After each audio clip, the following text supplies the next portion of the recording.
The University of Pennsylvania issuing a warning about an online challenge that's sparking serious concern. Multiple people assaulted on campus, and it's likely all for clicks. The school is now working to stop the violence. UPenn, one of the top schools in the United States of America, recently issued a warning to their students to be on the lookout in and around the area surrounding the campus for groups of teens, groups of youths who will walk up to them and either with an open fist or a closed fist in an unprovoked manner, smack them in the face or sucker punch them while filming it for a TikTok challenge. And of course, this has caused a bunch of different local news segments in order to go into overdrive, into cover-up mode. But in reality, in actuality, if you follow this channel, if you follow the works of the late Colin Flaherty, you know exactly what this is. Sure, there's a TikTok little spin on this particular version of events in that the perpetrators are filming it themselves, but what this is well documented as, going back decades in this country, is two things in combination. The first, and this should be obvious, it's the knockout game, where mostly disproportionately black youths attack and sucker punch random individuals that they find to be weaker than them. They sucker punch them for entertainment, they laugh about it, and of course it has serious implications. And by the way, it also has a serious cover-up element behind it, in that local news media stations like the one we're talking about today refuse to acknowledge its existence. The second thing is also something that is very true in the United States of America, which is typically elite campuses in this country, although not all the time, are surrounded by ghetto trash areas that the students who attend these universities should never venture out in. And I know a lot of people who went to the University of Chicago or went to USC or went to, Tulane University in New Orleans, received in orientation a warning about the surrounding areas, about how dangerous it is. And despite the fact that everybody likes to play the politically correct game, the reason the knockout game is occurring here is because you have high crime areas that are disproportionately black, and since black youths are the ones who are doing the knockout game,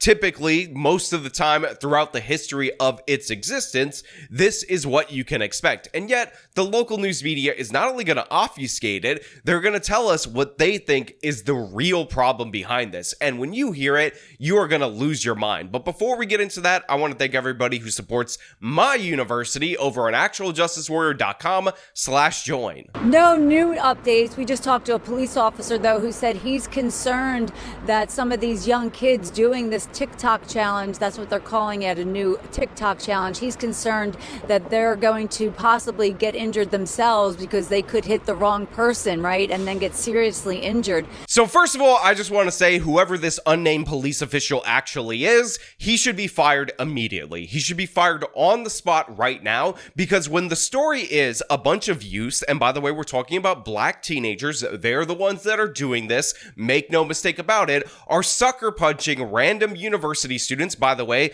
they happen to disproportionately be white university students. A lot of them are females, a lot of them are Asians, or other vulnerable groups, or groups that these teens think are vulnerable. Yet the first thing that the police chief ends up reiterating to this local news media person, and the first thing that she reports from the ground of the scene of the crime where these are occurring, is that there's concern about the youths that are engaging in the sucker punching, that they might sucker punch somebody that they assume to be weak, and that person will tank the punch and then be able to kick the crap out of these criminal teens. That's the number one concern of them. That's what they're worried about. That's absolutely insane. But honestly, should we be surprised? This is a left-wing area. They have Larry Krasner as the district attorney, who, although recently he has started prosecuting repeat offenders, and that's why Philadelphia's homicide rate is dropping, he was still, for most of his time in office, a left-wing Soros DA. So in reality, it wouldn't be hard to imagine a situation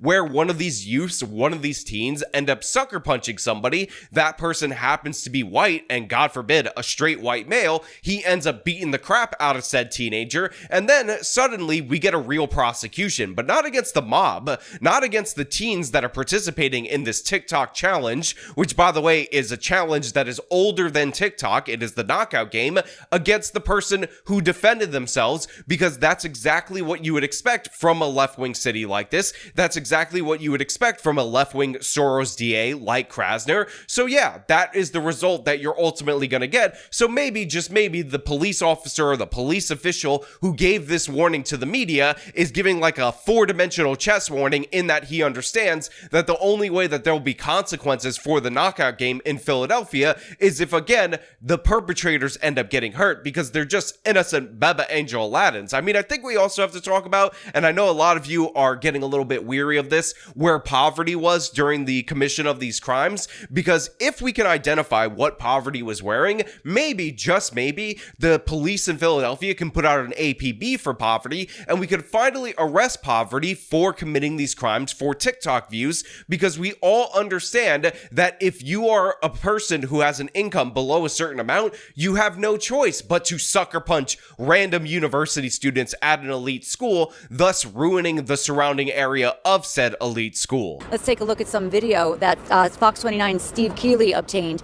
He obtained this video showing University of Pennsylvania police responding to one of several recent unprovoked attacks on Penn students. Now, because of these attacks, Penn police put out this alert saying there have been multiple recent reports from Penn students and other community members of groups of young people slapping or striking individuals in the head on or near Penn's campus, specifically in the area of 40th to 38th Street from Market to Locust Street. The victims are approached by one or more members of the group, who then, unprovoked, strike the unknown victim with open hand or a closed fist. So the local news media also ends up pulling up video of this, and when I say video of this, I mean the most useless, the least identifying video humanly possible, which is an overhead shot of police responding after attacks by these groups, by these teens, by these youths, rather than, you know, the viral videos that are going viral on TikTok of them participating in the knockout game. Now, I'm not going to play those videos for you because they are violent, but if you look them up,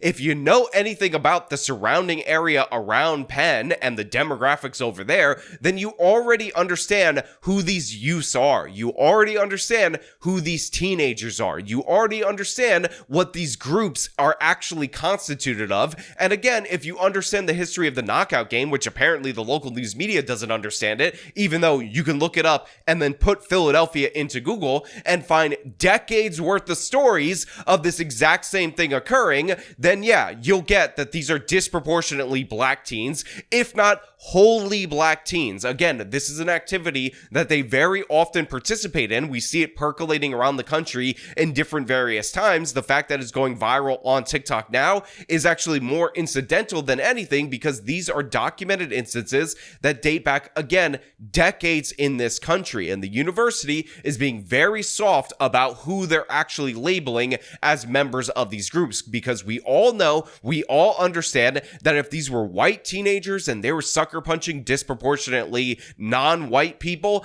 this would be a national news story. Everybody would be freaking out about it. Everybody would be panicking about it. However, in this particular case, it gets ignored. Now, I will also point out that another strategy in terms of the knockout game, in order to avoid actually discussing what's going on, is the fact that what the police will end up doing and what the prosecutor will end up doing is prosecuting as few people as humanly possible involved in the actual attack. So normally, these are groups. Sometimes they're as big as 10, sometimes they're as big as 20, but you'll only have one or two people actually commit the punch. You'll only have one or two people actually do the robbing and all the other stuff associated with these random attacks. But rather than actually prosecute the entire group, which, by the way, use their strength as a group in order to perpetuate these crimes, typically what you'll end up seeing is that if there are any arrests made, they will limit the arrest to as few people as possible. So it may just be the puncher, not the person who goes into your pockets and steals your phone and your wallet and takes your shoes off of you.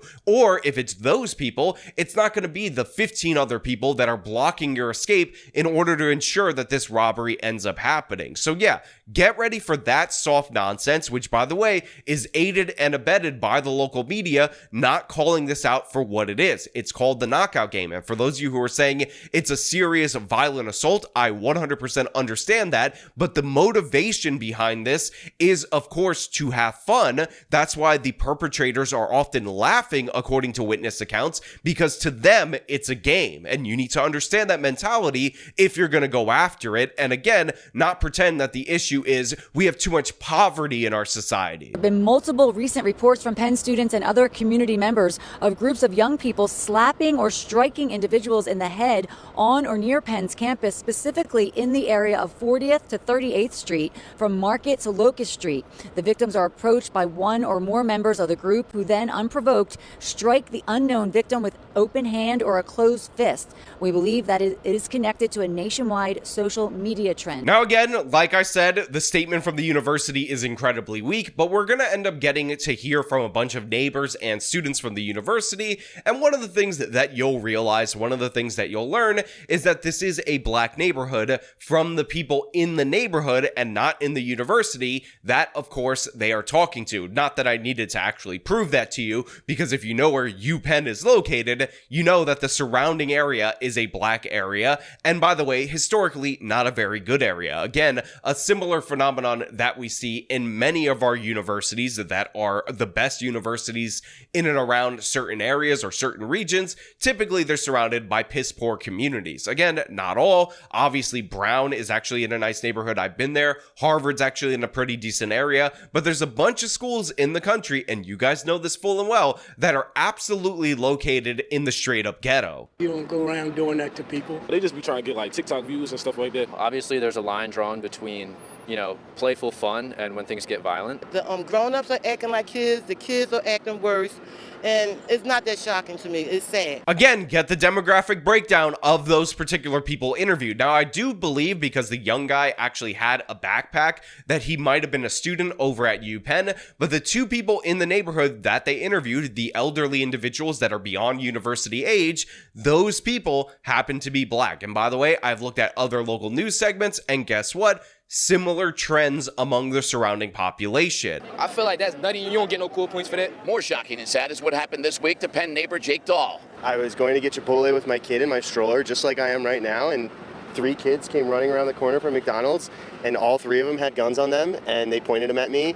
And they tried to get me to give them everything in my pockets, and I looked at them and I said, "You guys are nuts." Now again, in this particular local news segment, we actually have a victim of an attempted armed robbery where 3 kids, 3 youths, all of them had guns. Again, no description for anybody out there in the audience, tried to rob this guy while he's walking to Chipotle with his baby in the stroller, and this is obviously disgusting behavior. But again, what's more disgusting is that the local news media is not even giving us a description. We're not seeing any surveillance video, and we know in a modern American city there's plenty of surveillance video of these kind of things, not to mention all the businesses that would have surveillance video. And what's more disgusting about this is that this local news segment that again obscures information that would be crucial for these kids, for these youths, for these teens, says everything you need to know. And I need you guys to understand this 100%. You absolutely need to know that if you're in and around the UPenn area, your risk of being victimized by the knockout game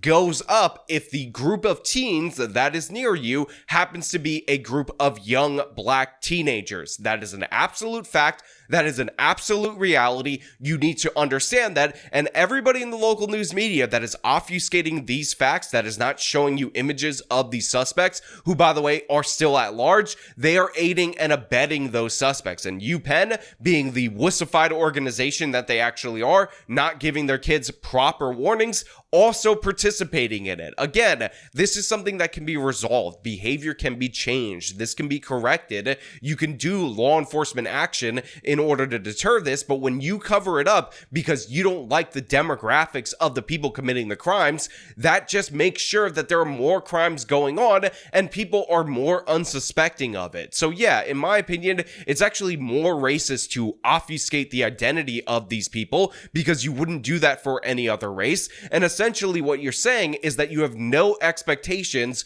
for black behavior in and around this particular area. But you know what? Those are just my thoughts. I want to know what you guys think down in the comments below. As per usual, if you like this video, show them by leaving a like, subscribe for more content, follow me on my social media, support me via the support links in the description of this video. This has been me talking about the knockout game coming back to Philadelphia. Till next time.